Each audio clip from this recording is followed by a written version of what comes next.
going back to that real pain, I think that's another layer of that we need of psychological importance and reality of a person within the family that we need to pay attention to. Why do kids actually gravitate? That's really the question. Why would they even gravitate toward self-medication or self-numbing? Why? Because substances create that outcome. The outcome is a person finds themselves in a state of mind that is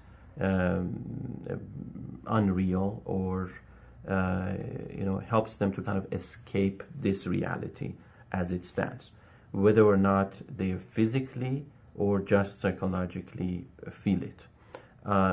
So why would people do that? And I have some answers for that from a psychological perspective, but I want to also get your answer. What do you think kids do that?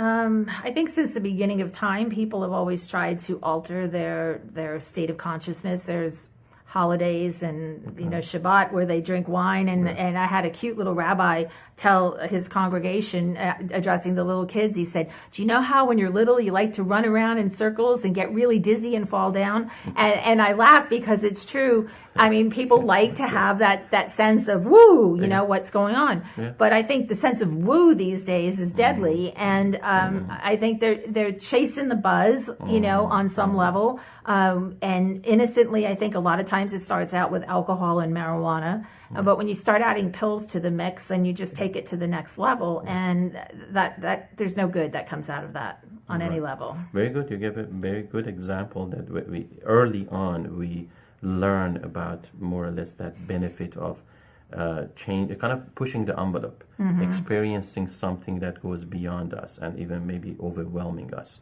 And certainly, as anyone who has used alcohol knows, it has that effect which we call being buzzed or inebriated.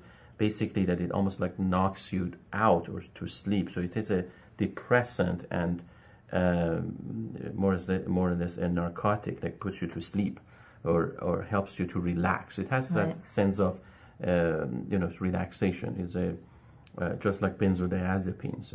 It's anti-anxiety. It has anti-anxiety effects. So it reduces a person's worries. It has this disinhibition effect, and a lot of drugs go beyond that. They give a person maybe a heightened level of sensation, and we know that young people who are, again, pushing the envelope, trying to find themselves, maybe even understand the world around them, they would like to experiment with things because they're discovering themselves. They're building an identity as well as just, their senses. They're trying to find the limits of their abilities and being able to experience this world and find the height of their capabilities in this world. So they're using and experimenting and almost challenging their senses, challenging their own self, challenging their functioning. But like you're saying, they don't know when to stop, because the only way you would know when to stop is more or less when you overdose, but then that's too late. There's no way of knowing when to stop with substances.